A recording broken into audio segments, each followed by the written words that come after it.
Greetings, guys. Welcome back to my channel. My name is Monette, and this is my channel, Evolve with Monette. For those of you that are new here, I am a professional intuitive empath, and I have a message. It's been the theme of the day with my clients today. Uh, Things come in waves and themes, and so for the collective, this may be something that is imperative, important, or pertinent to your life. Just because you know the name of the energy, the person, the connection that comes into your life doesn't mean that you're paying attention to the energy. Let me explain. We all in the metaphysical community get really caught up on twin flame soulmates, life partners, all of these monikers that we ascribe to different people, lovers, spouses, connections, exes, girlfriends, right? Boyfriends, whatever. When you are doing that, it is normal because we like to itemize things. We like to put a label on something. We like to understand it. What I have learned in my life is that it doesn't matter what the label is. What is the energy? That's what really matters. What is the energy, the energy that you're getting in the connection? What does it feel like? Is it crackling chemistry? Is it resistance? Is it absolute cooperation? Is it synergy? Is it communication? Is it frustration? Is it chaos? Is it elation? Is it confusion? Is it sadness? Is it depression? Is it elevation and serotonin inducing dopamine dumps? Is it euphoria? Is it cosmic? Is it celestial? Is it cooperative? Is it collaborative? Is it codependent? Is it interdependent? Is it independence? Is it socially anxious? What are you feeling with this person that you have ascribed this great big mission to? Now, here's the thing. These monikers exist because they're real, or they're constructs, right? That we have developed and we have attached ourselves to the identity of these things and maybe even these people. But the thing to understand is you will have tons of soulmates in your life that you run into. You could have a work wife or husband that's a soulmate. You could have a bestie that's a soulmate. You could have a husband, wife, girlfriend, partner, ex, toxic partner, karmic partner. All these people had a point in your life to bring you information. One of the things that I want to challenge you, if you're an empath listening to this, is to work on your attachment and your attachment styles, to identify what your attachment style is, because that will help you to understand how you love and how you connect and what works for you. But also, it's going to help you take a little look, honestly, at if you stayed in connections because someone was, like flash, like, picture a flash of a camera right now, snapshot, they're my quote unquote whatever, fill in the blank, twin flame, soulmate, person, spouse, whatever, that is something that many people will come into your life and play various roles, different relationships, whether they're platonic or romantic. But even if you got that assignment and for the first year, 2 years, the first 10 years of that connection, it was brilliant. Like, you were like, man, we were synergy, we were kumbayaing, we couldn't stop singing the love that we had for one another. And then it goes left. Pay attention to when it goes left. Pay attention to those inklings in your stomach. For my empaths here, I want to challenge you to create a system to identify when things don't feel right for you. I had to create that for myself because as empaths, we are so unaware of when we're being taken advantage of or abused, or if someone's being just unkind in weird ways, because our lives are spent assessing big issues, big problems, and big danger. Think of those narcissistic parents in the beginnings, your origin story as the empath. We scan a room looking for trouble. So the little things, the minutia, are the things that we miss. And that's why empaths, another video I'm going to do on film, on camera though, where I talk about this, because I think this is so important for you guys to let yourself off the hook. So something like figuring out an electronic, or something like a small problem that would be a non-issue to someone else who did not have the history of abuse and the rewiring of our brains in the ways that we do, they would be able to like easily figure out the simple thing. Meanwhile, we can be at the scene of a crash and help to defibrillate somebody and not break a sweat, because we are trained. We are like freaking super scion trained to deal with the big problem. So the little things may get us off track. The reason I'm saying all this is that we will sometimes pay attention to putting out these big fires with problematic people in our lives who may have run their course, who may have taught us what they were supposed to teach us. And because of our attachment style, we may want to hold on to that longer than we should. And even if that's not the case, we may be living in the limerence of what was from yesteryear. Limerence is an interesting word. For any of you guys that are here, check out the Crappy Childhood Fairy. She has brilliant, she must at this point have a whole playlist for limerence, because it's about the romantic fantasy and delusion that we can all get caught up in when we want to see things a certain way. And so we will do that to ourselves, and we will romanticize and Stockholm into some degree to partners that don't mean us well anymore, that have served their purpose as the soulmate that they came in our life to be, or as the twin flame, or as the partner that they came in our life to be. And one of the things that I've paid a lot of attention to with my clients and in my journey is, when has this contract expired? Has the contract expired? And you will know that the contract has expired when shit starts getting inexplicably toxic. When you cannot explain why nothing is working. And it could be a day that you wake up in the house with your partner and everything goes absolutely haywire. And then that trickles into weeks like that with your partner, and months and years. And you are making excuses because as an empath, we are trained to put out the big fire. And what you don't realize is that when a soul contract expires, one of the partners, if both of you aren't listening, will start to make fires faster than you can put them out. Can I get an amen? Who here has been in that situation when you are trying to put out fires and someone is making them faster than you can put them out? Or you are trying to communicate and you are doing your absolute best and someone is purposely being elusive or misunderstanding you. Narcissists, covert narcissists that I dealt with specifically, made a real big habit out of not making communication clear. And I would be like in my head, like, wait. Now, fortunately, with time and with the tools and skill sets that I'm suggesting to you here, which is to develop almost like a backlog of what bad behavior looks like, because we are not, again, great at identifying it in the moment. And if it wasn't for my log and my list and all of my things, I wouldn't be able to sometimes save myself, because when I'm involved and when we get involved in those soul contracts, girl, I'm all in.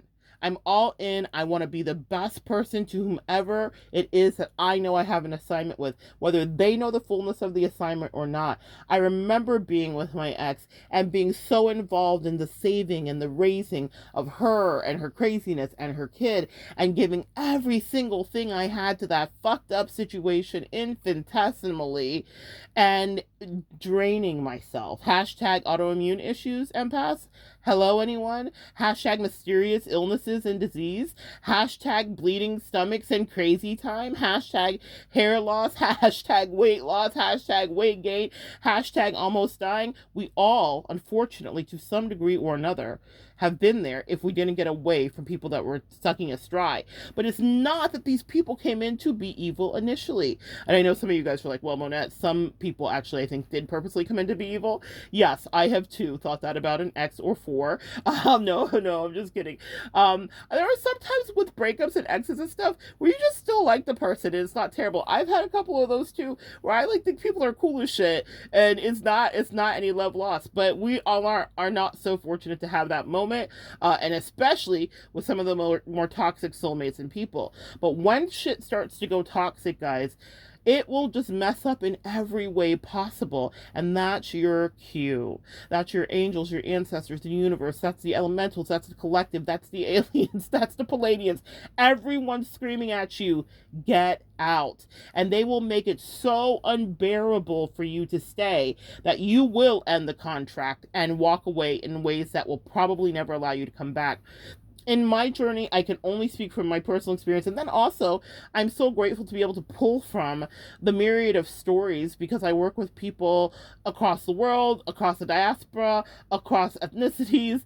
I work with people that have the same story, though. It doesn't matter where we are on this incredible spinning ball.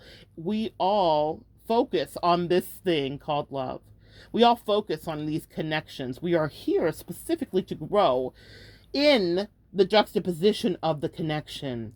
My greatest growth comes through a relationship. It's why I prize it and value it so much, because I know the rich soil that gets tilled. I know the ways that I get triggered and then those triggers turn into areas of growth. I know the ways that I communicate or the ways that I can be communicated with. In my life, I've been lucky to have soulmates come in, and I can tell. I get lit the fuck up when they come in. I know exactly who they are. But empaths, can you join me here? How many of us have been in that situation and someone else doesn't really understand the depth of the situation, the richness of the relationship, the potential of it, or the blessing? They don't get it. And sometimes it's been us that has not gotten it. Now, I will say this, y'all. I'm not trying to be like the Dos Equis guy. But y'all have heard me talking about this before. I dated a guy who reminded me of the Dos Equis guy. Not as good looking, but definitely he reminded me of the Dos Equis guy. He was an older guy, and it was a really powerful relationship in my life, but he was a soulmate.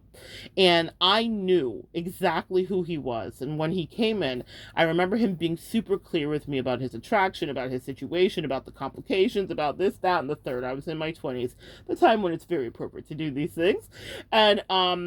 And he was like straightforward with me, but he piercingly was attracted to me. He communicated it with me. It was incredible. And while I was curious about him, I don't know that I felt the same way, but what I had the sense to know was that he was a soulmate. I am grateful because not all of us realize that in the moment. And maybe there have been other people in my life, but I haven't realized it. But this was such a powerful lesson. I think I got the really positive aspect inside of it because I get to teach it to you. I recognized what he had to offer, even though I wasn't after him. It wasn't a sugar daddy situation. It wasn't anything like that. But it was like this thing in my soul that I knew. He was an Aquarius, so we were able to talk about the galaxies and cosmos and all that stuff in a very, now today, the way that I communicate, the way that I think, the things that I've studied have far like surpassed it. But in the beginning, in that moment with him, these were seeds and embryos that were being born. These were cosmoses and new galaxies that were being birthed in my soul regarding what this whole metaphysical life was. And he was a metaphysical person as well. So I remember, it's so funny to think about growth in life, and that's why soulmates in different parts of your life matter. You guys get it? Because it's just so funny. That just occurred to me as I'm talking to him. Like, oh my gosh, the things that he and I used to speak about that used to blow my mind seem quite rudimentary to me now. And I'm not like poo-pooing it. We all have to start somewhere. But I was so grateful because at the time, he was the first person I was having those kind of conversations with. And he was blowing my fucking mind. And I knew that I needed to extract the most from the connection because I knew that I was gifted with something that is beautiful and unique and is as rare as a comet. Sometimes you can predict when a comet comes through, but what you can't do is grab onto the tail and keep it. You only get to watch as it streaks by, and you have to see it to believe it. But it dazzles and it lights up the sky. And if you let it, it will light up your soul. That's what a good soulmate, when it takes hold, when that energy takes hold, can do. But when they become toxic, oh my, do they become toxic for you? Because that same Jan, that was my person's name. His name was Jan, spelled like Jan, Jan, but it was Jan. He was Scottish with a brogue that I loved. I hate this fucking built. He would say things all the time that were really funny. He was quite professorial. He was a polyglot, and he was world traveled and retired CIA. I know it sounds like I'm making it up. He drove Exxon Valdez and BP. He drove like those big gas tankers around the world. He was a sea captain, a Scottish sea captain. Yeah, weird, right? It's funny. That's how you also know someone's a soulmate. They may be absolutely nothing like you, or so exactly fucking like you, it terrifies you. But he was so not like me. We came from two different worlds, two different generations. And yet we had this moment in time where we were meant to collide, and we were both absolutely sure of it. But even in that relationship, on the other side of it, it became toxic when it was time for our contract to be up.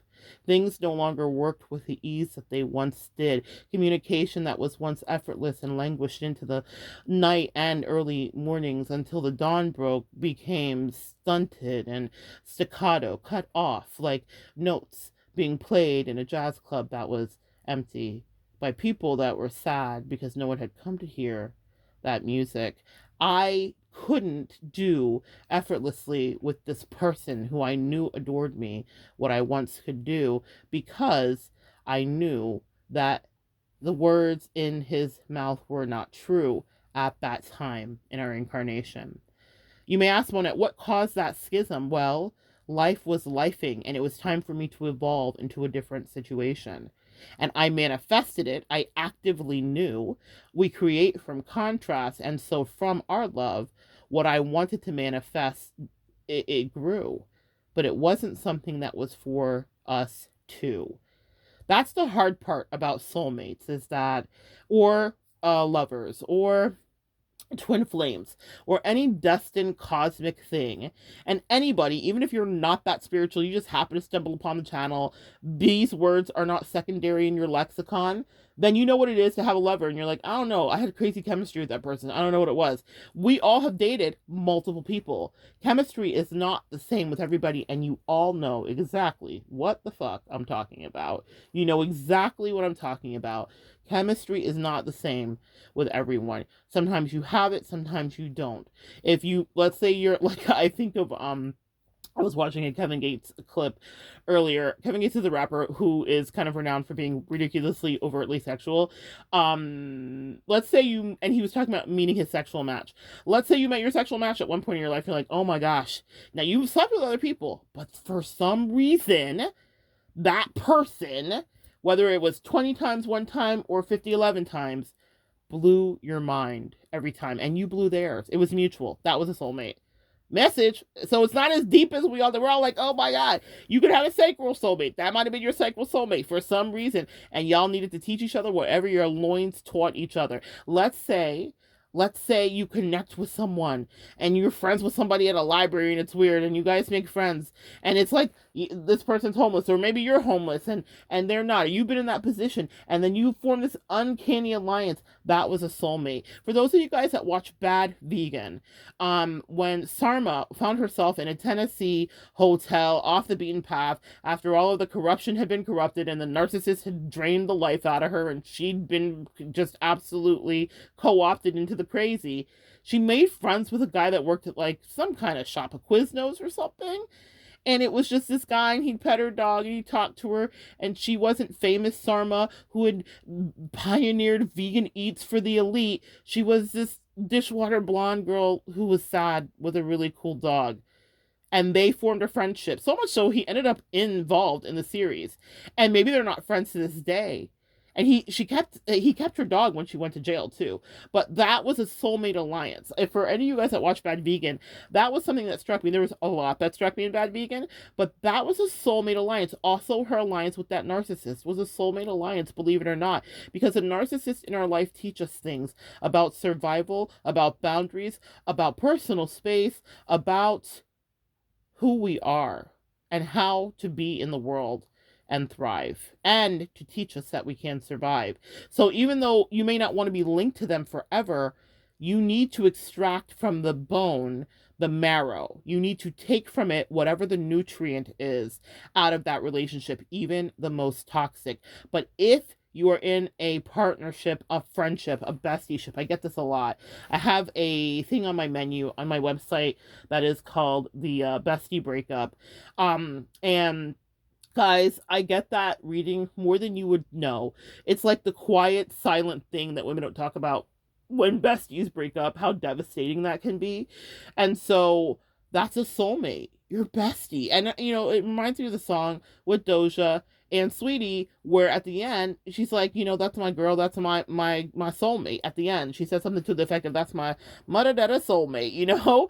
And so, yeah, that's the thing that you need to understand regarding your friendships. Those can be soulmated things too. But we all have been in the craggy space of growing apart with someone and been like, why? I miss them. I love them. What happened? Well, they had a new contract probably with someone else is what happened. And when it starts to get really ugly, that's happening, guys, because we're not listening to the fact that it's time to disembark. We're not listening to the fact that it's time to go and pave a new way, and that there are new people for us to connect to too. Also, this, guys, if someone's going out of their way to make things difficult and confusing, trust your instincts. Trust your instincts, and then go back to what I told you about that list that you need to make. When you have dealt with any kind of narcissistic abuse or toxic behavior, you will have markers in your head of things that people in the past did for you or did to you, excuse me. And so I want you to pay attention to that, because I have noticed with counseling people and in my own self a disassociation from my body and real time out of protection because of past abuse in various forms, not just narcissistic. So disconnecting from my body is something that I have done. And it's not something you like say, I would like to disconnect from my body. We don't do that voluntarily. It's like a defense mechanism that your mind and psyche sends you into to keep you safe to whatever degree for whatever reason.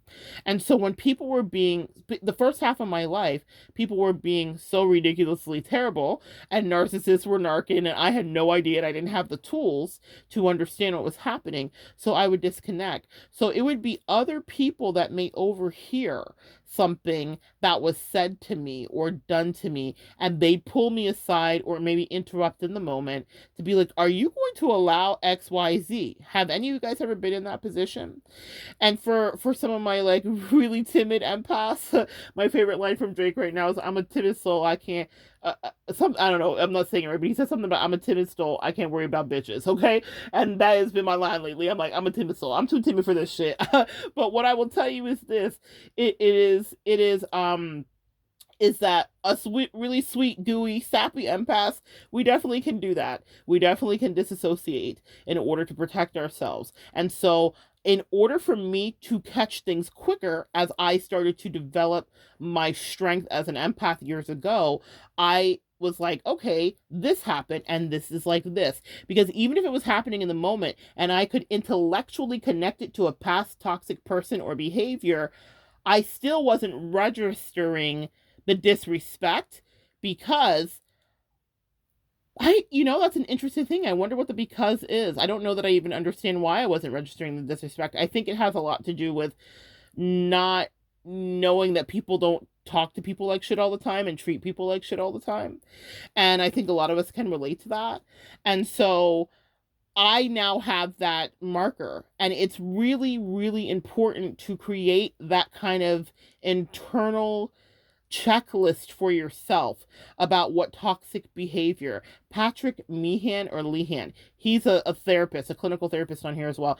Fantastic for really doing real role plays and walkthroughs about working with toxic family and whatever. He's brilliant. I really will link him. I actually adore him, and I think he does fantastic work.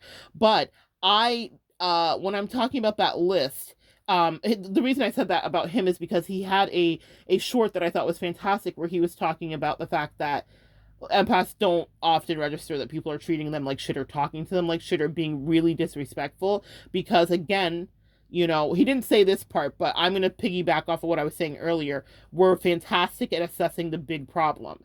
So the little slights and stuff like that we miss, right? So anyway, someone here must need to hear this because I really haven't really like honed in on this. But in any case, he was just saying that we miss that people are treating us badly, and it takes sometimes an outside person to kind of weigh in. So I want you to become that outside person inside of your head. And what it does, and this is where I will finish up with this point, is it makes it so that if someone is treating you badly, you can do an internal check. I have 3 strikes. If someone does something, or like I'm gonna like absolutely roll with it, I'll figure it out. I'm gonna give benefit of the doubt. We're empaths after all, right? That doesn't ever end. But then if I get 3 checks and it's checks off of toxicity, or it reminds me of past behavior, what is gonna happen is now I don't, here's the reason that this system is really important and I think maybe beneficial, is I then have permission after the 3rd to check out. That's where I disconnect. I don't care what the assignment is. I don't care who the person is. I don't care how amazing. I don't care how magic. I don't care how any of the things that you can fill in the blank there. If it's a job, I don't care what a great job it is. I don't care how much they're paying. I don't care, you know, what they're offering. I don't care what the perks and benefits with. If it's a parent, I don't care how long I've loved them. I don't care if they change my diapers. I don't care if they put a Band-Aid on my boo-boo.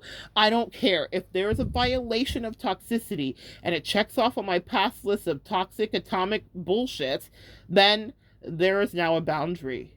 And that has saved me so much in the last 10 years of my life with relationships, because I go in like a puppy every time to every new soulmate connection. When I know it's a soulmate connection, I honor it as such. I give it 1,000% because I am hoping that one day it is reciprocated. It is not easy being cheesy. I'm a big old sap, and I don't take it easy on myself, and that means I probably don't take it easy on these soulmates either. I know they're like, bitch, we tired. Ain't nobody like you. But here's the thing.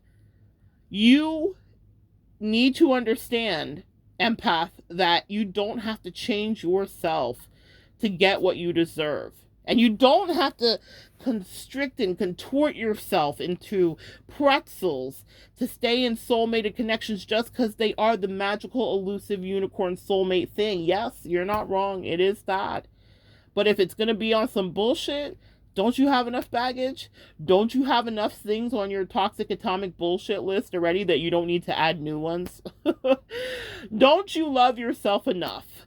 And that was a real challenge for me in the last 10 years. I have been given this. I'm like, angels, are you done? Are y'all tired? Is you finished or is you done? I have been given this challenge so many times with connections where I'm like, this is it. And then they're like, but is it, are you loving yourself?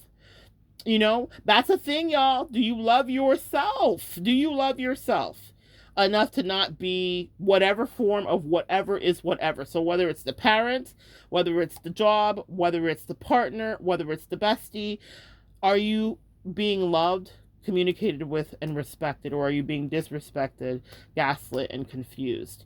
These are the deal breakers to the soulmate contract. That's why I want you to have that list, because after the 3rd strike, because we are human after all of us learning curves, all of that jazz, you no longer negotiate with yourself. That was what my build-in was.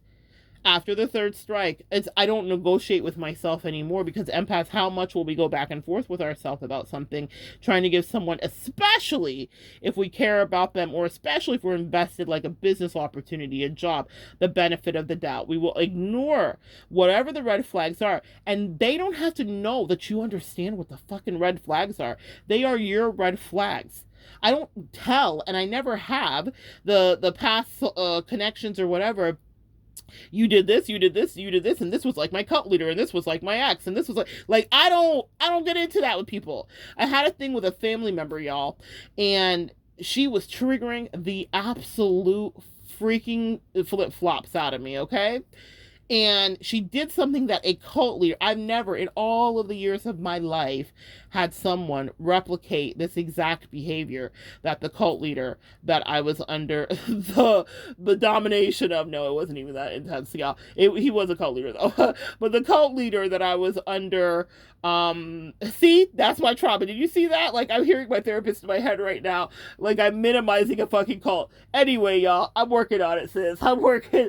So the cult, the cult, my family member, y'all, I was trying to edit myself. My family member did something that the cult leader did, and I was like, and my angels were like, and my internal self was like, and my higher self was like, like all of us together harmonized, and we were like, bullshit, like, and what was I going to do?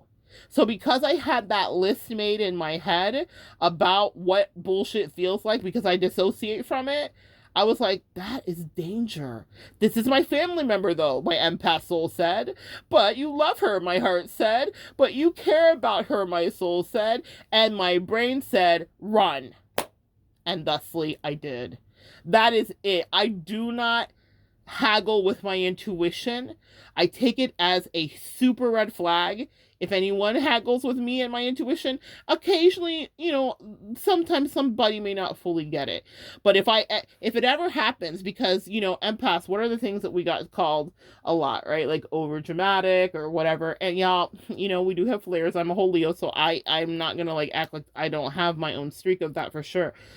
But I really pay attention to that. I had a work friend once who would always just like weirdly gaslight me and try to undermine my intuition. I take such fucking offense to that shit. I don't know how else to say it, but other than to say it, because it's my literal bread and butter.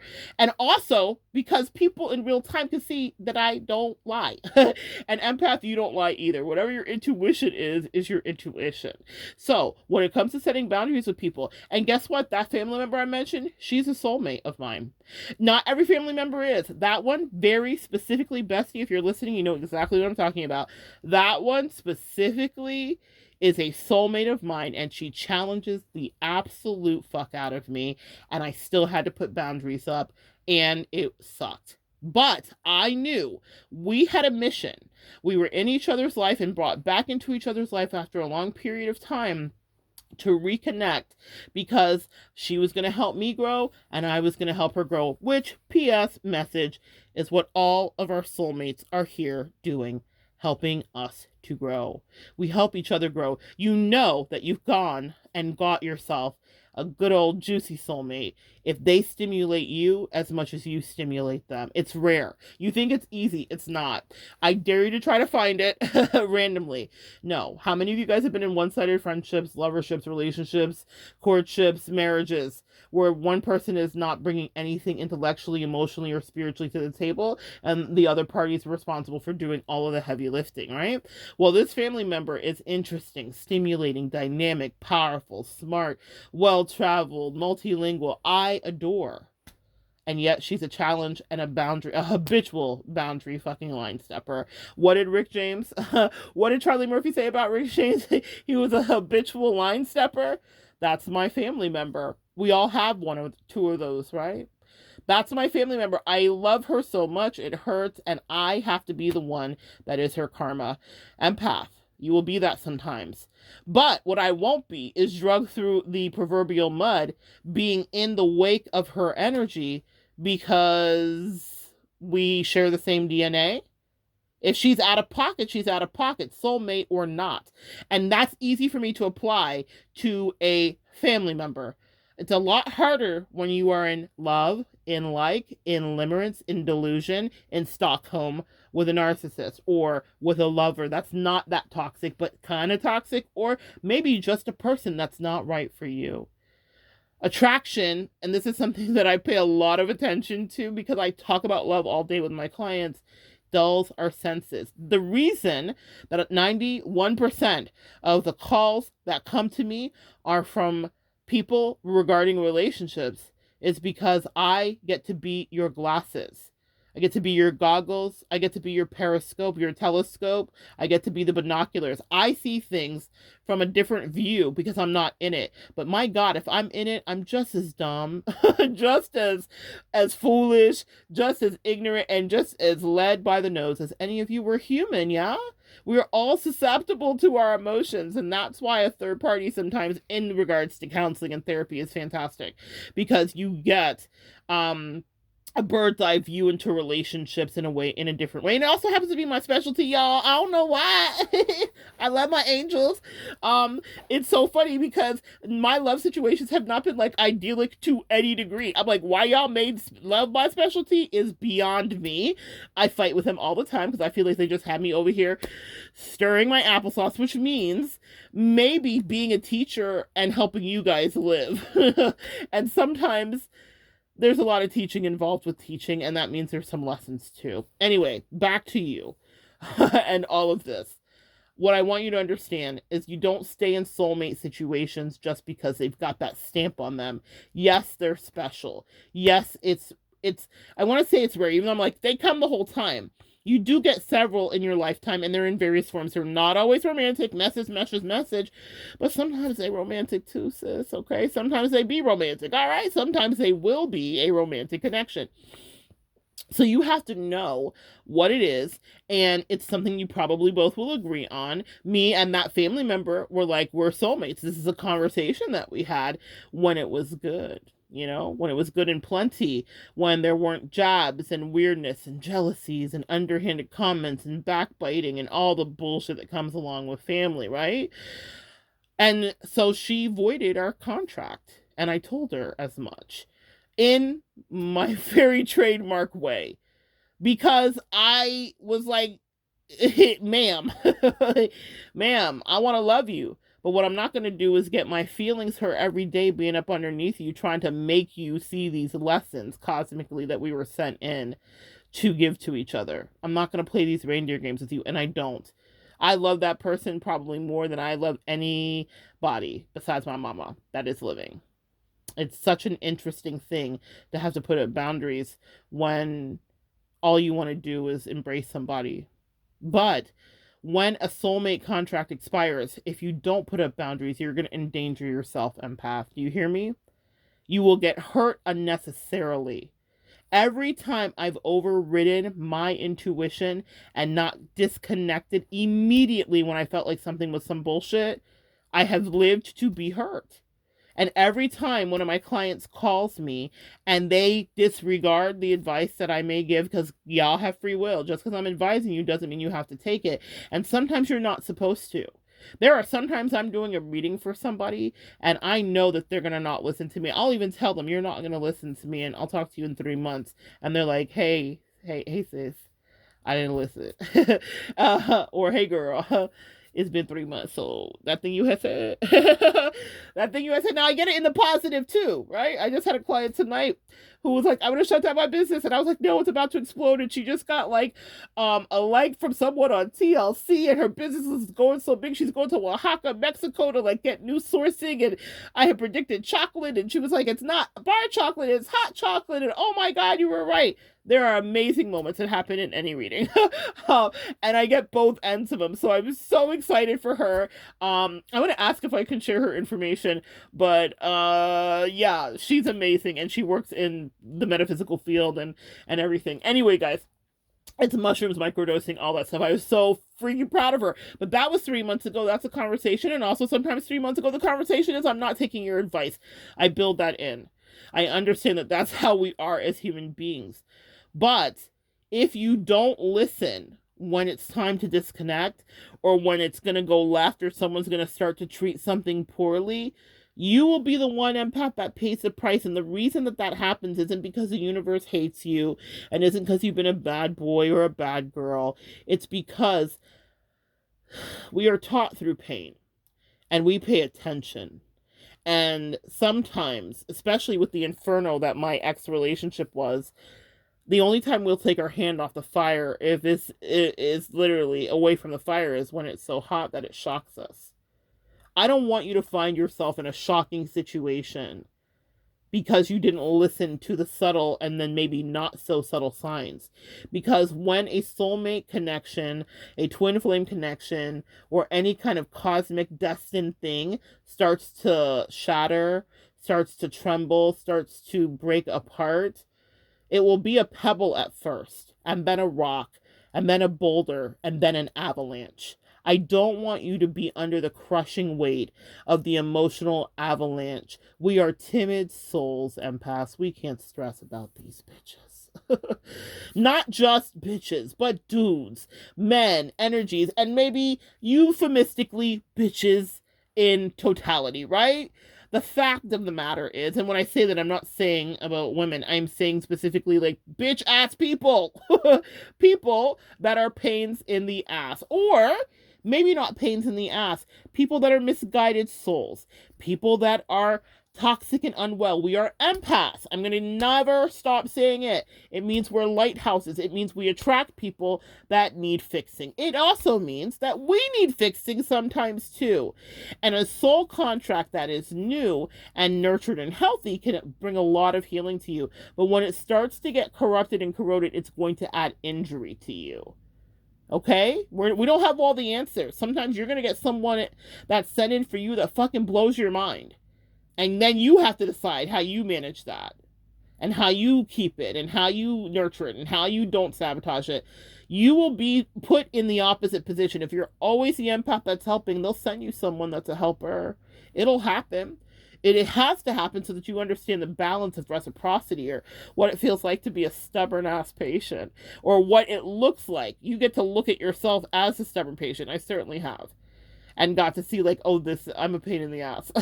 Or, oh, this is it, or whatever, right? We all have lessons, but we learn them in relationships. But when it starts to not go well, disembark gracefully, disembark sweetly, disembark with feedback, disembark with the luminosity if you can. We are light workers, we are light beings. Like, I try, like, you can't always do that. Like, and especially, okay, when I say you can't always do that, here's when I say you can't always do that. Okay, they're like, no, clean it up. Or clean it up, Kokor. Clean it up, Kokor. Who's a Kokor? Excuse me? I don't know. That was a weird channel that just came in. Clean it up. Oh, that's from Mean Girls. Who's the Mean Girls? Who are the Mean Girls? Mean Girls are soulmates too, I guess they want me to say. I don't know, y'all. You know my angels be wild. Apparently Mean Girls was, they want you to understand that if you dealt with any Mean Girls or anything, or if you had any, like, weird experiences like that in your life growing up, if you're a girl here and you dealt with Mean Girls or bullying of any kind, okay, blanket statement, okay, everybody's included. Woo, they're on one tonight. If you dealt with any mean girls or bullies, they were soulmates as well. Yes, Mona. Yes. They were soulmates. Reverberating a resounding yes. They also were soulmates. They were there to sharpen you, teach you, to break you down, for you to look into the empty, gaping nothingness of their soul and figure out why the fuck. For you to look into the empty, gapingness of your own soul and figure out why the fuck. That's why these soulmates are there. That's what they're saying about these bullies. They're like, they were assigned to you as well. And empaths, if you did it right, now they're your biggest fans. You may not know that. I'm getting a channeled message here. I don't even know who this is for. Now they're your biggest fans, okay? So these people that were hating on you are now watching you, and they fans. And that's so interesting to me. And these are people like from high school and stuff like that. This is nothing recent or new. This is like from the past. So I don't know who that's for, or like college or whatever, y'all. I don't know. Somebody that was a hater, that was a hating ass hater, that seemed to have a lot of power and maybe had you made you feel spun out, wrung out, upset. They seem like they had the upper hand. Maybe it's an ex-spouse, whatever. Nope, they said it's mean girls and bullies. Specifically, anybody dealing with that theme of people that bullied them. It could have been a parent or whatever, but they said, now these people are looking at you. They're looking at you and they're wishing that they had your sauce, the recipe, the dressing, everything, all the things. And they feel like, oh my gosh, look at her like being brave and doing things that I could never. And how come she's not worried about what other people think? And girl, that's a whole nother side message. So your whole soulmate over there, that was your biggest hater, is now, I guess, not a hater. I guess. Anyway, if you stay, what I'm saying here is, okay, because they wanted me to break it down. They were like, when you listen to us and you maybe get your system in order, whatever your system is about identifying toxic behavior and then dismounting, Simone Biles, 10s across the board, do it pretty, ladies, do it pretty, sis, do it pretty, then you can do it pretty. Because when you listen before you've gotten to the point of like anger or vitriol or whatever, right? Then you get out of it, and you even could probably keep the connection to a certain degree, depending on the level of toxicity or shenanigans, right? You have to decide for your situation. But if you wait till you start to feel crazy, played, and in my case specifically, I'm a projector, so now I am learning that about myself, and like have been super just reading the last few days especially. I have really been like understanding like bitterness for a projector is when you start to whatever, and I can almost like see in my past when I was hitting, like if you picture like a speedometer, like and the hands going over all the way into the red, I can see when that was starting to happen. And maybe you're not a projector, you don't know what human design is, that's not a big deal. We're going to talk about it here soon. But what you need to know is pay attention to when you feel frustrated, bitter, disconnected, put upon, or whatever, or when you think you're going to get into that. Because if someone can see what happens is when the soulmate relationship, the twin flame relationship, the whatever starts to go toxic and topsy-turvy, one of the people is knowing it, because one person usually in the connection knows exactly what the fuck it is. I'm super grateful again that in some of my connections I've known right away, whether the other people knew or not, or they were on it or not, or with me or not.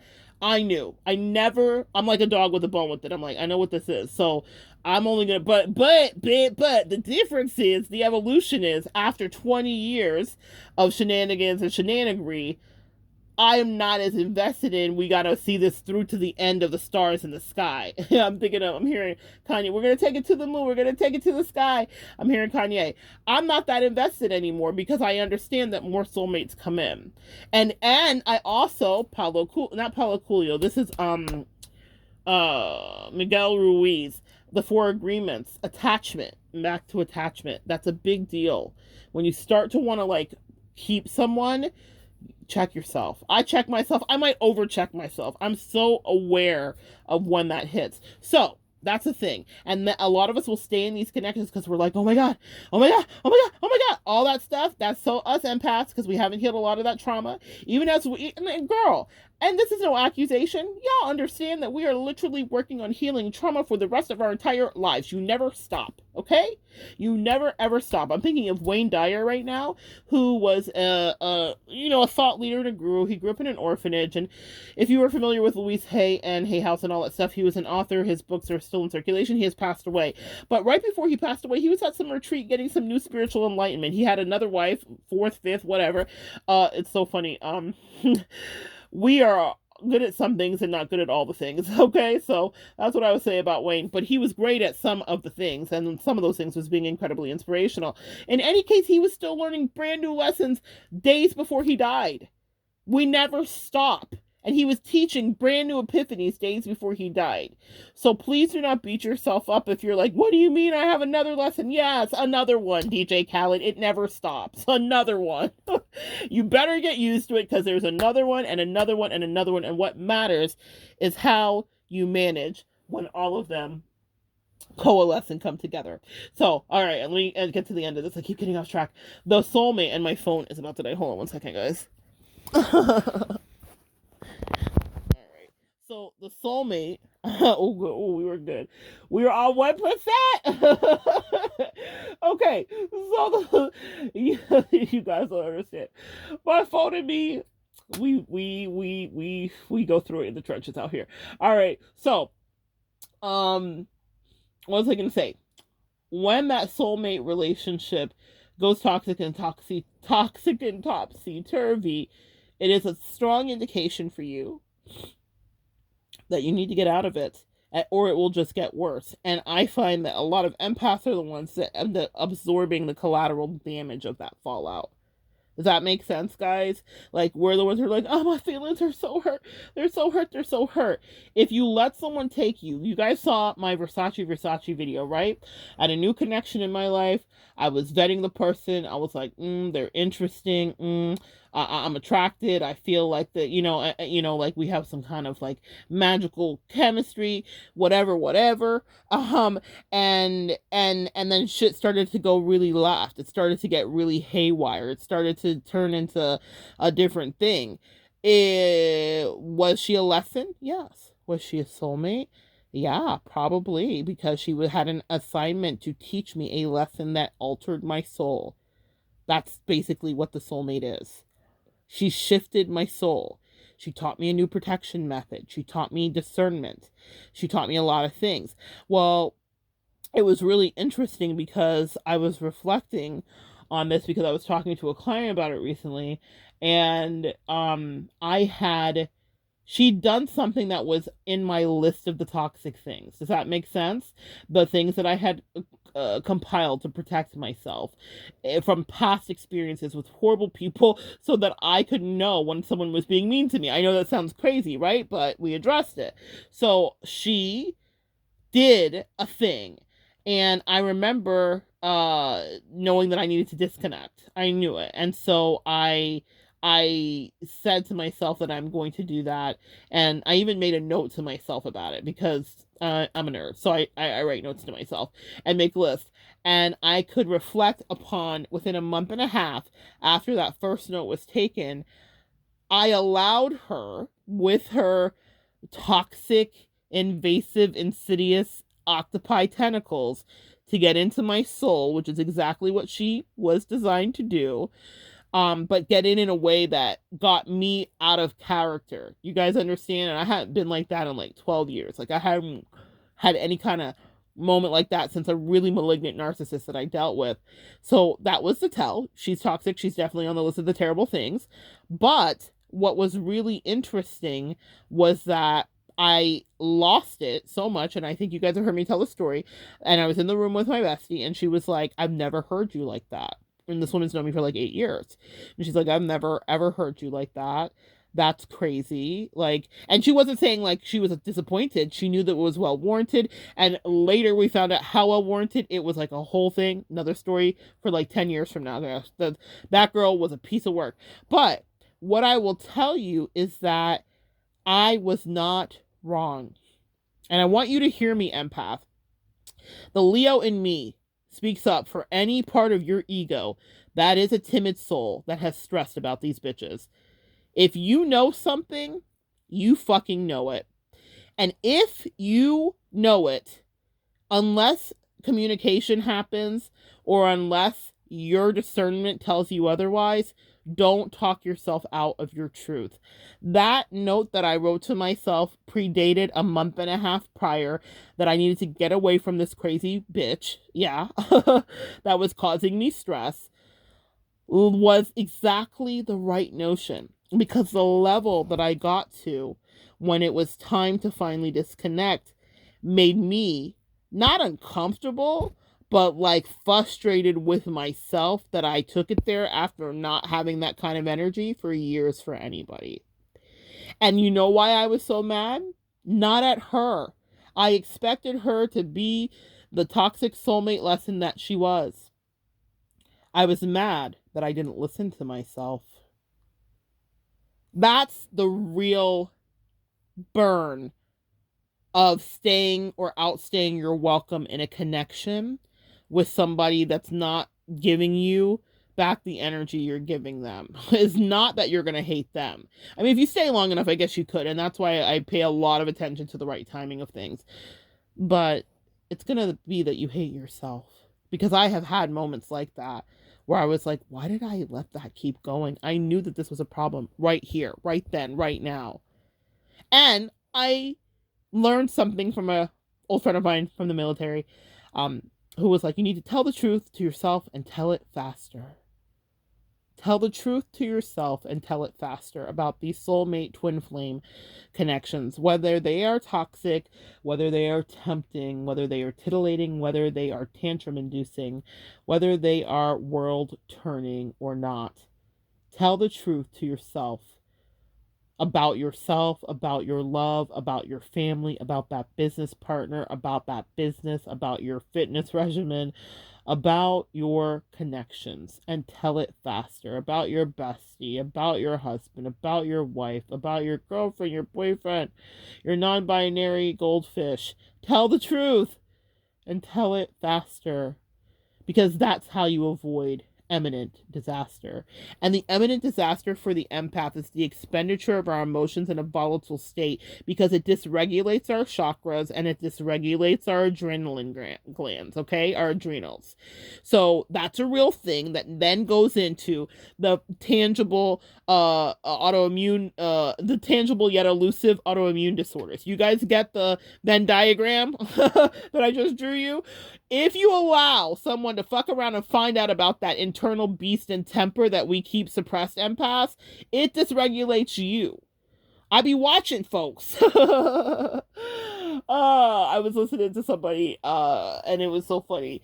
And he said that, and it was a comedian. He said, I be watching folks. And I'm like, yeah, I too, quote unquote, be watching folks. Sometimes you have to watch and observe. That is my gift as a projector. Any projector here, shout out to that projector that reached out to me, that said she did her own research, did her own test, found out she's a projector. She's given me a challenge to come on here and teach you guys some things because she would like to learn some more. So I appreciate you. But as a projector, observation is our greatest gift. It's what we do. It's our secondhand gift. And so that's what I do. And you pay attention, but you don't have to be a projector to have the power of observation, because my sweet empath, each one of us are observers because we had to be survivors, right? We had to survey the landscape. We had to scope out potential danger. I am, unfortunately, God, I hate it. I hate it because sometimes whenever you get a new soulmate, whenever you get a new connection, like, you just literally want to put them into Candyland and outer space and a pedestal. Anyway, I do. That's how I roll, right? But I read body language. I can tell instantaneous glitches in faces and all of that stuff. And I just thought it was like a little thing that I like doing because it's like kind of a popular thing. You know, the behavioral panelists and all that stuff. Y'all know the guys. If you guys like true crime, you know the guys. And all the rest of the like body language experts and stuff. But empath, can't we talk? Why are we the original body language experts out here in these streets? Why are we the original purveyors of fuckery and faces? Why are we that? Because we had to read people in order to know how to dodge through a room on a Christmas party night filled with adults that had too much to drink and relatives that were maybe too handsy. That's how we know. We know because we had to figure out how to walk home from college dorms around lewd and lascivious people that had maybe come from a kegger that was too much fun, and maybe we had a little much too fun as well, and we had to see how to survive. We had to know, because if we saw a father, a mother, and we knew that their cup was set down a certain way and their hand went to the left or to the right, that cup might fly, and it might be the glass that breaks that you didn't pick up fast enough that starts the fight.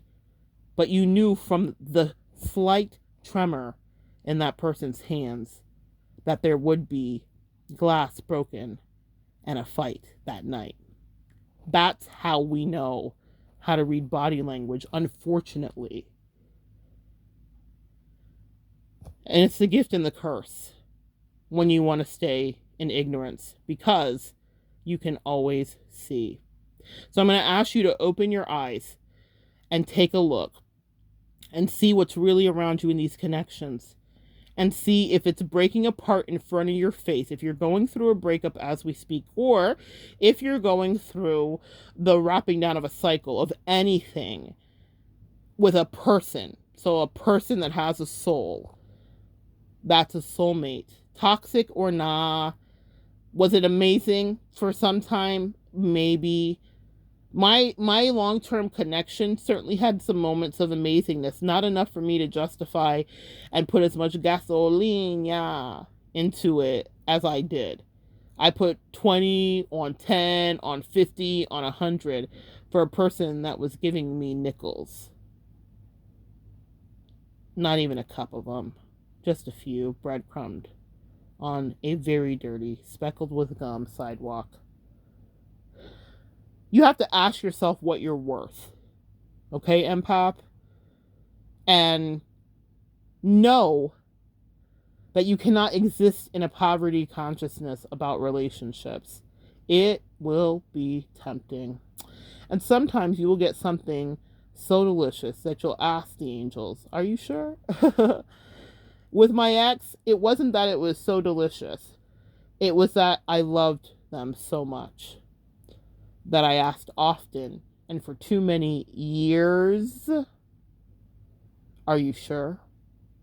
And whilst I was obedient with directions on how to handle them from my angels and ancestors, and I didn't touch or I didn't interrupt and I didn't say certain things and I didn't tell them the fate that would befall them and I didn't curse them and I didn't do any of the things they may have thought, I was so very careful and delicate.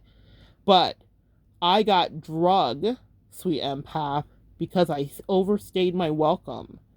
I knew when my time was up. I knew exactly how I could have skedaddled out to the side. Very Cancerian energy. Crab's approach to the side. I could have scuttled out to the side and I could have drifted out with the tide. And it would have been far less painful for me. But I hung on and I clung on and I tried and I tried and I tried and I cried and I cried and I cried and I begged, not out loud ever, but internally, quietly and desperately. Can any of you guys relate to me?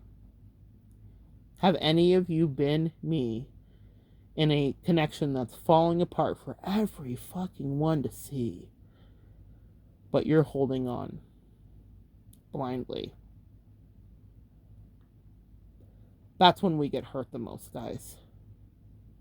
Because there are many things that happen. The person that also knows the disconnection should be happening is losing respect, and they're starting to treat you worse and worse and worse. Much worse than you think it could ever get. Y'all know exactly what I'm talking about.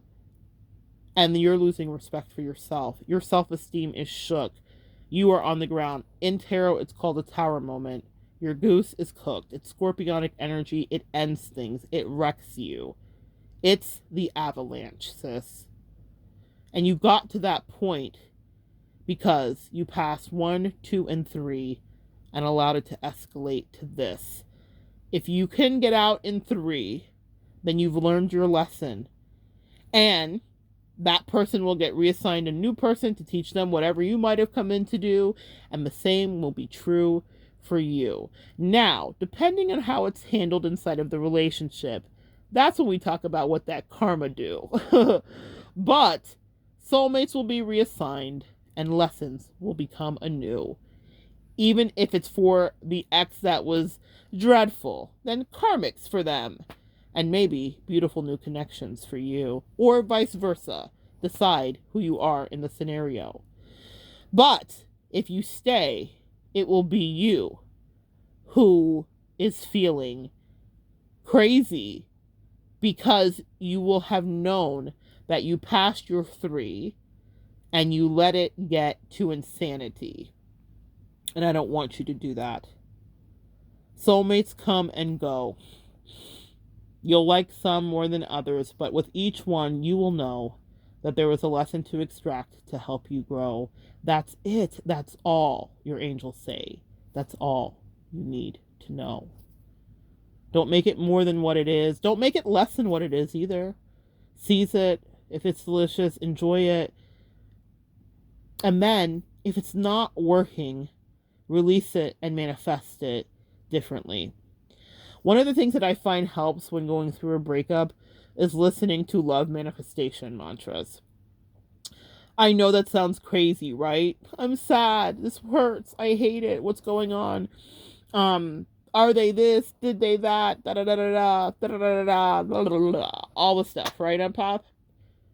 This is what I recommend to my clients all the time, and it's something I have done in the past and in the last few years when I went through that really hard emotional breakup with someone that did not give a single jig jag about me, by the way, meaning by the time we got to it, I was on the far side of the avalanche. I was insanely like solo free climbing up Mount Kilimanjaro, Mount Everest, Mount Fuji, all at the same time in blizzard weather with this crazy person, right?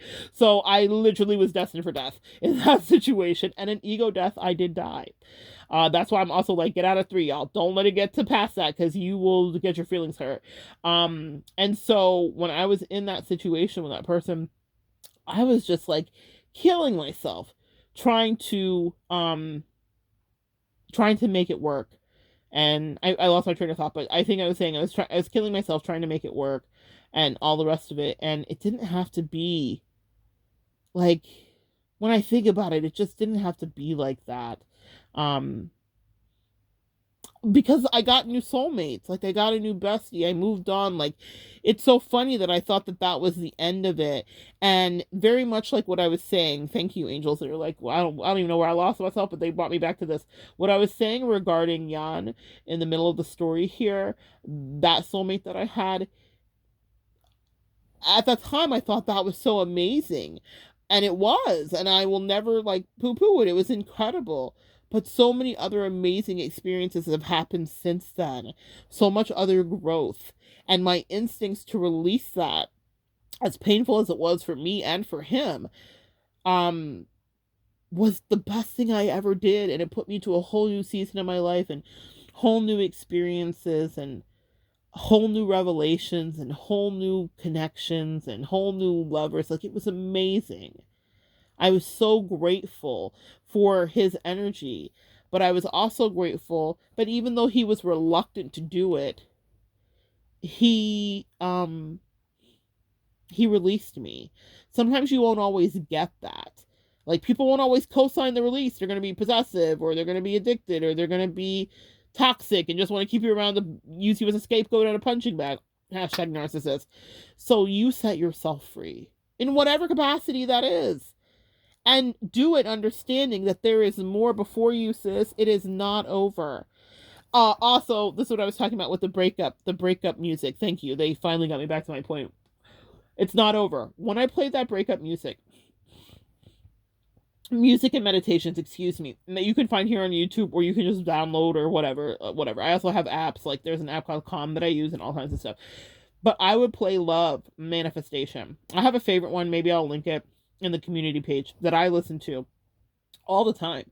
And you're like, really? Like, because it's talking about love and creating love and the right connection, da, da, da, da. And just the vibration of it is good. Study Dr. Emoto with the water studies, and how when we write into water or imprint sound or words into water, water takes on the vibration and the DNA of it, and it changes molecularly. It changes. It's really fascinating, guys. Massimo Emoto was the doctor. He's passed away. In any case, I listened to all of that stuff over and over and over while I was going through just like a crushing heartbreak. And for whatever reason, it really helped to transmute the energy. I hear it all the time from clients. They'll be like, I was listening to it, the person called. Da, da, da, da, da.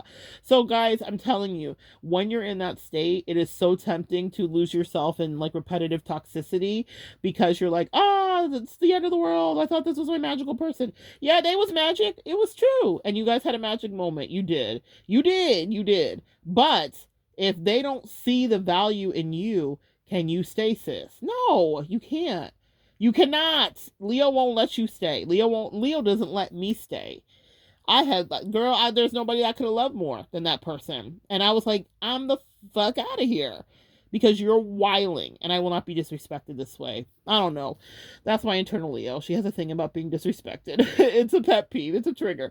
So, So that's it. And without explanation or communication, that was it. I was like, well, that's all, folks. But that wasn't before I was drugged, sis. Drug. Right? And the reason I got drugged is because I allowed myself to be drugged. Because there were lots of little pebbles and pieces of gravel and taps that the person that I was dealing with was going to be the kind of disrespectful me that she was. Does that make sense? I had lots of leeway, of heads up, and lots of information and intel to know exactly what I was dealing with. And in these relationships that start to break apart, you will too.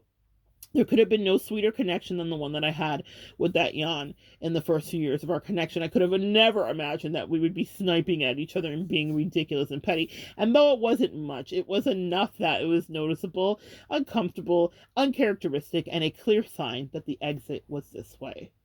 Pay attention to your signs. Sometimes they will not be volatile explosions like I had with Versace. Sometimes they will not be Cold War standoffs like I've had with my family member. Sometimes it will not be mutual bittersweet disconnection like I had with my sweet Jan. Sometimes it will not be all out freaking Hiroshima war like it was with my ridiculous ex. My covert ex. You will get all flavors in this empath life to know what it is to disconnect from a soulmate. And I've had them all, from the volatile to the sweet. A really great breakup with a pastor I used to date named Kelly. I've talked about that on this channel. Breakups can be good too, y'all. She taught me like the model of a good breakup. I really love her for that. And I think fondly ever, we're still friends to this day. To this day. But guess who she's with? Her real person. I was just a soulmate stop along the way. And I'll leave you guys with that so that you can understand maybe the full circle of this. I dated Kelly when I was in my 20s. She was older than me. She was Caucasian. She was a pastor for like a universal church. And still is a pastor to this day. And we had like a summer fling. She hired me to be a personal chef. I cooked for her for the summer, swam in her pool, you know, the things. It was a good time. But it was, you know, an age difference. She was in the Audubon Society, so I would go bird watch with her. And she asked me one day, do you like watching birds?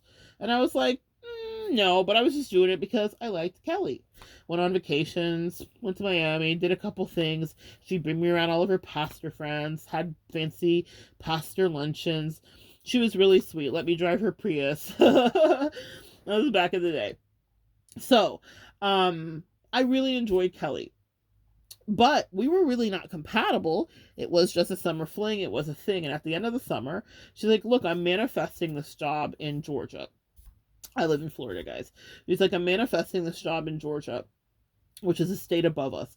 And she's like, I'm going to head over there, and this is what I'm going to do. I'm really wanting to find a wife. And I just loved spending time with you. It was so cool to have this younger woman attracted to me, like the whole thing, right? Like she's like really sweet. And she was like, but I'm a really good manifester. She's like, you're not that good yet. She's like, but I'm a really good manifester. And I wasn't, right? So fair is fair. I caught up to you now, Kelly. Where you at, sis? I caught up. But she was like, I'm a really good manifester. So I'm about to head out. I really know what I'm looking for. I'm really looking for, like, you know, a life partner. I kind of have that in my mind, and whatever the case may be. She even offered for me to, like, stay at her house and house it because she wasn't ready to sell her house, all this stuff. We left on brilliant terms. Breakups don't have to all be fucking terrible, right? It was really good. She was really clear with me. She was really helpful. I felt like I was enlightened. It was a nice ending. It wasn't terrible. It wasn't toxic. She friend requested me years later on Facebook, and she was married. And she was married to, sorry guys, I'm so stuffy. She was married to exactly the lady that she had described. That didn't exist. This wasn't like she was cheating. There was none of that. We weren't really officially together, so there was none of that.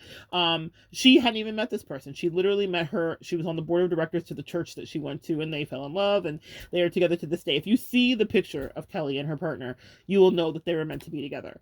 Kelly was older than me, but she liked cougar. So this woman is older than her. It was exactly her perfect person, right? And so to this day, they've been together for God, at least 10 years, maybe more. And that was her person. But does that not mean that me and Kelly didn't have a moment, and that we didn't have lessons, and that she didn't teach me things and that I didn't teach her things? We absolutely did. And it was nice, and it was a great connection, and it was easy, and it was simple, and we dated, and it was good. And that was it. But it wasn't the end of the world. Some of our soulmate connections aren't that easy. But what I found with Kelly, and this may be the major takeaway from this that made it go better, she was also cooperative, not toxic, not a narcissist. You know, these things are super helpful. We can't always have communication and clarity with everybody because everybody's living different, like, incarnations and things like that. But with her, we were able to talk, and I was receptive. I wasn't defensive. I wasn't like, I hate you, you're ruining my life. I wasn't in love with her. It wasn't the end of the world. She had a new life to go live. I was still 20 and struggling and not knowing who I was and still finding myself in a hot mess, you know, a hot mess. And she said something to me that was really interesting, and I think maybe it might be relevant here. She said, I don't want to raise somebody. And she's like, it's not that you're immature, you're really mature. But there's just certain things, especially if you like a cougar, which I also relate, I get it. She's like, there's certain things that I'm just looking for. And like, I'm not at this time in my life. She wanted a life partner. And I was at the messy time in my life. Do you guys understand? I was at the 20-something-year-old fledgling. Maybe there's gas in my car, maybe there's not. You know what I mean? Like, I'm, you know, racing to work and picking up friends. And, you know, there was all of this happening. And I was not a viable, suitable candidate for her. But what she did was she gave me clear ass communication. She didn't play any reindeer games with me. How, you know, like, you know, we all wish, right? But it was, I've had some really beautiful examples in my life, right? So she didn't play games with me. She wasn't whatever. She was just like, you ain't ready. It's like Rihanna, it ain't big enough. Sometimes people just know. And she didn't play herself. And empath, take a note out of Miss Kelly's book, wherever she is. Don't play yourself by not speaking your truth. Her truth was that I wasn't it. You're like, oh, Monette, the rejection. It burns. Yeah. But it didn't feel like that. I'm here telling you the story to this day. If I write a book, Kelly gonna be in the book. Because it was a powerful, beautiful lesson about how you handle stuff and stand up. She stood up. She did what was respectable and honorable. I couldn't be mad at her about it. And she also got what she wanted, which was her appropriate connection. That's why I'm saying, if something is not right for you guys, release it. Release the Kraken. Release it. Don't try to like negotiate for it to be right for you, because what is right for you will be easy. It will feel easy. It will come easy. It doesn't mean you will not have to work in any relationship you're in. You will. You absolutely will. What it means is that both partners will be in agreement that you want to proceed forward. When I reflect on my ex, I remember exactly how much she did not want to proceed forward, and she made it abundantly clear in the most cowardice way, as any narcissist will, and made me have to do the heavy lifting. And I get a little triggered when that happens because of her. So I definitely like cue Sarah McLachlan in the arms of the angel. Okay, oh, in the arms of the angel. I am a real triggered in the corner abused animal when it comes to people making me do my job with them. Like, that shit makes me nuts, y'all. Like, and the reason it makes me nuts is because even if they're not like a terrible person, because of my filing system, I'm like, my worst toxic example is Hiroshima, and I'm like, oh my gosh, like, here we go again with this. And even it, girl, somebody could have broke their foot on accident on Tuesday. They could be like, I dropped my cell phone, it fell into the I don't know, the rain pan, the gutter, I don't know, whatever. My cat jumped over my toe. It ate peanut butter off the counter, and then the peanut butter was poisonous, so we had to take it to the vet. All of these things could have legitimately happened. But empath, what do we know about those triggers and those PTSD traumas, right? When we think someone's doing it, we're like, I gotta get away from you. Like, so fast. Because even if there's a legitimate explanation, unless there's communication, then there's no excuse. That's my personal rule and ethos, right? If there's no communication, there's no excuse. I can pretty much understand anything with communication. That's my thing.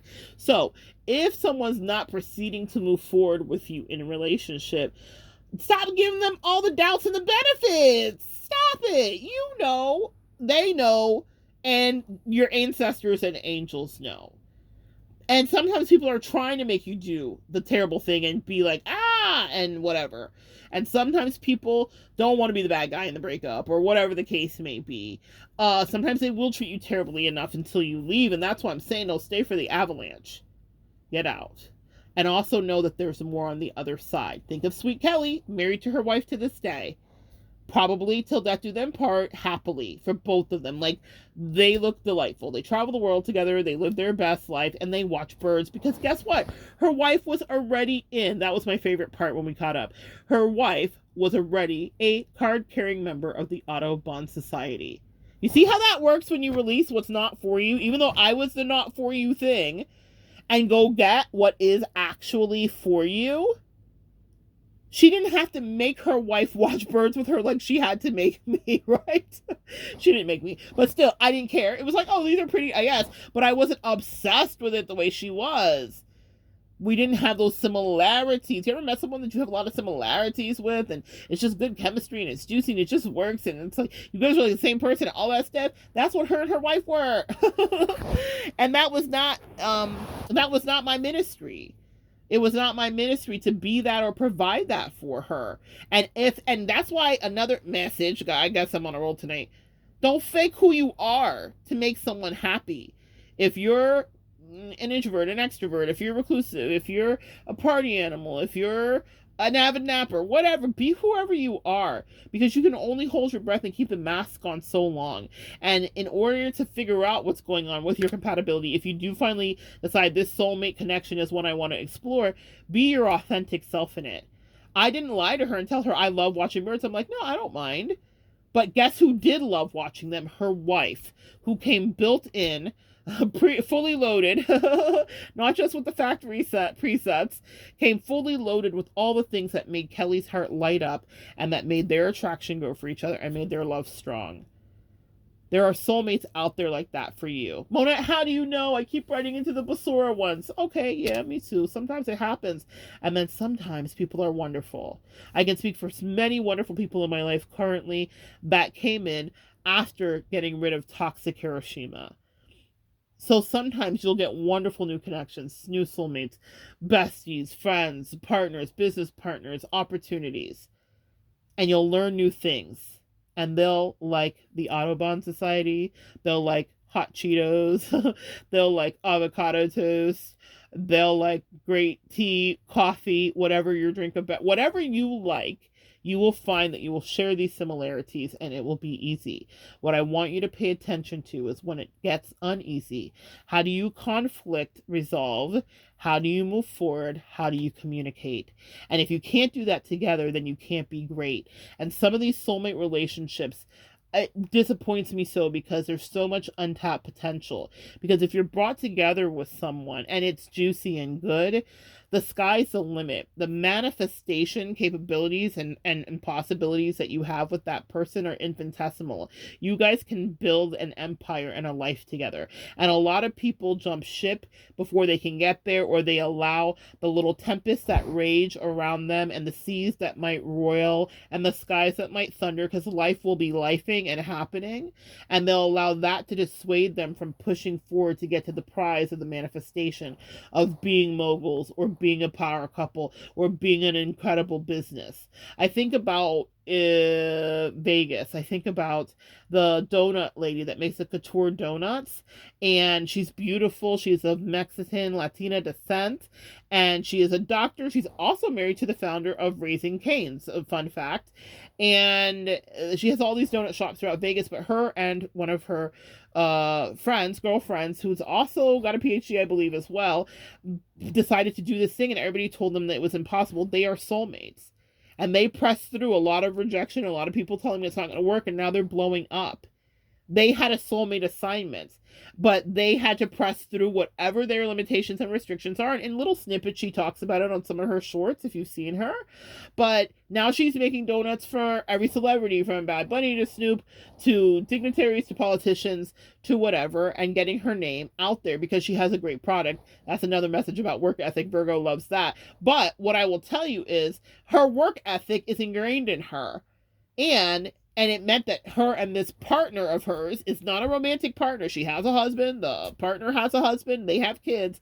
But these two came together as besties, as friendies, as business partners, put their heads together. They had a soulmate mission. That's the power. And I think a lot of us get really disappointed with the disillusion of our twin flame and of our soulmate connections, because we can see most of the empaths on one side of it can always see like how great the connection could be if the person tapped into their gifts and really like took it to the next level. Well, with that couple, those two best friends, you get to see what happens when you push through adversity, rejection, and a lot of no's to get to your yes. That's the potential. That end game is the potential of what it looks like to be with the right connection who pushes through adversity. So I don't want you to get lost in the hope of that. If someone's not putting in the work with you day to day to make that be a reality, then they are not the person that gets to carry forth and enjoy the fruit of that vision. If these two women that I'm talking about in the donut shop are in business together, but one of the friends decides to stop putting in the work 6 years ago, and then the other friend's just dragging her along, what do you think is going to happen? There's going to be bitterness, especially let's say we're talking about money splits, and then we're looking at that. This must be a scenario for someone here regarding business. Pay attention to your contracts. So we're talking about money splits and all of that stuff. And so now she has to split this money with this person that she has like kind of some bitterness and resentment. She didn't really pull your weight. And then you want to make an executive decision, but I don't feel like I've had a partner. I feel like I've had another child. Yeah, all that. Does this sound like marriages, relationships, situationships? Have we all been there? But it plays out in every dynamic and facet of our interpersonal relationships. So these two women went through some of those things as well. I don't know why I'm just picking that up. It may not even be about the issue of not pulling the weight, but they had moments where they both had to make decisions about, are we going forward together? And that's what your partnership should be. A lot of us sweet empaths did not get a chance to see what that looks like because we have not been in functional relationships very often. But let me tell you, let me draw you the blueprint. It's supposed to look like both of you actively pushing past your limitations and being honest with yourselves first. Please, God, because that's the only thing you can do. And then with each other. Because upon that, you can take step after step after step together to greatness, to power couple status, to business expansion, to creative expansion. But it takes two people. And you will be met with, and probably have been in the past in these soulmate relationships, with challenges where right as you are about to ascend, someone fucks it up. They lose focus. They get distracted. They cheat. They lie. They gaslight you or whatever. That was their test to lose or win. And if you had to leave them behind, okay, but you do begin again. And you're like, from scratch? No. That's the best part. Just like with Kelly and her wife, they send in someone who shares your heart, who knows, who gets it, who comes fully built, not just with factory presets, but with all the bells and whistles. They get all the upgrades. So if you've been working for years to pull a soulmate up to you, and they just fought you like the rabid dog they were, fine. Leave them where they are with their rabies and their scabies and their fleas and their friends and their friends and their foes. And you move on. Leave them with their hoes. And you move on. And then you will get your very own person with whom to bond, who already does not have that much of a learning curve to catch on. They get it because that was the next assignment. You were destined to meet them. Your angels and ancestors had them in escrow for you just in case this fool fucked up, because they knew they would. Okay? That's what I just heard. They said they knew they was gonna mess it up. Whoever you are thinking about that messed it up after you tried, they knew that they were not about nothing. And they wanted you to have a good life. So they said, we'll bring another soulmate by your side. That lady that I'm talking about with the donuts has said she's had several businesses, but something about the chemistry and the synergy and the connection of her and this partner was what was needed to make it go into the stratosphere. We could take it to the moon, we could take it to the stars. People will not imagine that we made it this far. With some of your soulmate connections, you can go so far, and some of them, like Mayan, are destined to be a moment in your life that you just take a snapshot of and remember. For some, you will get to go the distance, but you will not go anywhere if you're holding on to the past and insisting that they catch up to you. It reminds me of the Bible verse. You guys have heard me talk about it before, where God speaks and says to Abraham, leave the asses and the donkeys at this part of the mountain. Leave them behind, because where you're going, they cannot climb. Sometimes you will have to leave those asses and those donkeys behind, because the road will be narrow. And some people's moral compass, their work ethic, their energy, their commitment to connection, to communication, to honesty is not where yours is at. That doesn't mean they're bad. That means that that's where they're on the life track. Does that make sense, guys? Sometimes we will lap somebody. Sometimes they will lap us. Sometimes we will run side by side. Sometimes we'll pass the baton. Sometimes we'll splash the water in their face. Sometimes we will cross the finish line and beam with pride. But we are all running our own race. It doesn't mean that they're bad. Some of these soulmates that I've talked about, I have great fucking affection and fondness for. Absolutely adore them. They are stories I will tell. They are memories that I cherish. I was just on a cruise, and I was on the balcony, and I was sliding past Cuba, and I was standing out there with someone, and I I saw an Exxon. It wasn't Exxon, excuse me. I saw a gas oil tanker, and I know what they look like because of the person that I dated. Not to say that, like, whatever, but I know what they look like because he would always teach me about them and point them out to me, like, you know, and all that stuff. And when we had been on cruises, he pointed them out to me, and he was like, I used to drive things like this, and he would, like, show me.